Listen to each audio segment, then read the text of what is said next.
It is estimated that there are 16,000 Malawians that are being processed in Durban so they can be repatriated back to their country.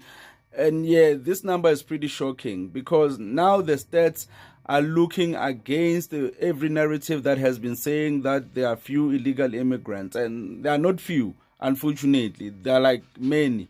So if it's 15 to 16,000 Malawians just in Durban.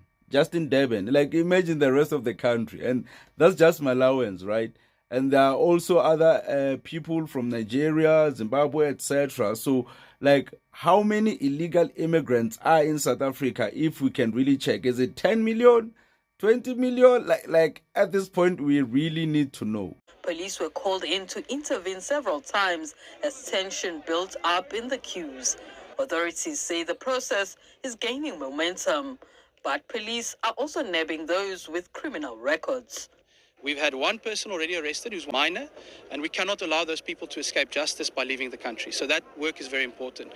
The work of Home Affairs is critical because the verification is done in terms of whether this person was in South Africa illegally. And so far, 8,000 Malawians have been processed, and at least they are going back home because I heard the last time there was like 50 buses that came to actually take the people back to their homes.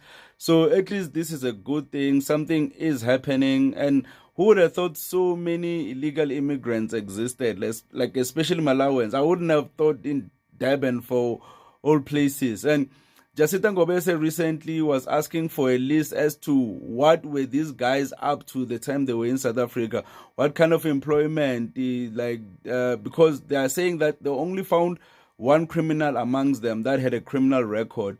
So Jacinta is asking for other details as well as to like what were they living, where were they living, who were the people who were associated with these people, like what kind of jobs were they doing, etc. How long were they in the country? How did they get into the country? Like their strategies, what did they actually do? And okay, I have to admit, those are actually valid questions that we need to ask because like we need a database as to what's happening with illegal immigrants. Why are they coming into the country and how are they coming to the country? Who's assisting them so that we can actually curb illegal immigration because most of the time these are syndicates. So we can never really know the full extent. So, but at least if these people are being asked questions as to how they got into the country, how they did it, like, are they planning to come back? Have some form of intelligence. Isn't that how people do it when you want information? So this is the perfect chance for the government to actually seek out information for these illegal